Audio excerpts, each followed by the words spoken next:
దేవుని యొక్క తోడు లేకుంటే ఆ మనిషి ప్రశాంతమైన జీవితాన్ని జీవించలేడు. పీస్ ఆఫ్ లైఫ్ ఉండదు. పీస్ ఆఫ్ లైఫ్ ఉండాలంటే ఆ వ్యక్తితో దేవుడు ఉన్నాడు. ఏ ఏ వ్యక్తితో దేవుడు తోడై ఉంటాడో ఆ వ్యక్తికి ఈ మెనీ ప్రాబ్లమ్స్ ఉన్నా కూడా దేవుడు అతనితో ఉన్నాడు కాబట్టి అతనికి సమాధానం ఎప్పుడు తన మనసులో ఏలుబడి చేస్తుంది. హల్లెలూయా. చూడండి, యేసేపు జీవితాన్ని చూసినట్టే మెనీ ప్రాబ్లం కూడా వెళ్ళాడు.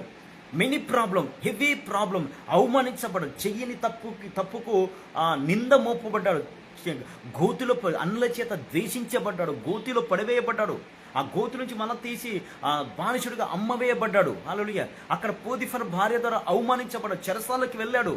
హల్లెలూయా. అయినా సరే అక్కడ యెహోవా యేసేపుకు తోడై ఉండేను. హల్లెలూయా.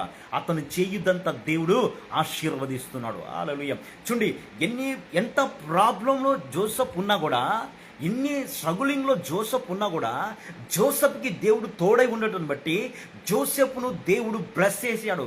ఇంత స్ట్రగులింగ్లోకి వస్తున్నా కానీ వన్ టైము ఆ యొక్క దేశానికి అధిపతి అయిపోయాడు. ప్రియ సహోదరి సహోదర, యేసుక్రీస్తును నమ్ముకొని ప్రయాణం అవుతున్న నీ జీవితంలో ఎన్నో ప్రాబ్లమ్ని నువ్వు ఫేస్ చేస్తున్నా కూడా వై ప్రభా అని క్వశ్చన్ వేస్తున్నావేమో, కానీ దేవుడు చెప్తున్నాడు. హల్లెలూయా. జోసెఫ్కు తోడై ఉండి ప్రాబ్లంలో పీస్ ఇచ్చిన దేవుడు నీ ప్రాబ్లంలో కూడా, నీ స్ట్రగులింగ్లో కూడా దేవునికి సమాధానం నీ మనసులో ఏలుబడి చేయాలి. దట్ ఈస్ దేవుని చేత నడిపించబడుతూ, దేవుని చేత అభిషేకించబడుతున్న ఒక వ్యక్తికి ఉండవలసిన అతి ప్రాముఖ్యమైన క్వాలిటీస్.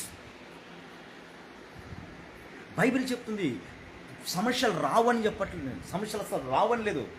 మెనీ ప్రాబ్లమ్స్ వస్తాయి, కానీ దేవుడు నీకు తోడై ఉండి నడిపిస్తాడని అన్నాడు. హల్లెలూయా. మెనీ ప్రాబ్లమ్స్ ఉంటాయి, కానీ ఆ ప్రాబ్లమ్స్లో నుంచి దేవుడు నిన్ను విడిపిస్తాడు. హల్లెలూయా. రషకే బృంది. అయితే ఏం చేయబడాలో తెలుసా?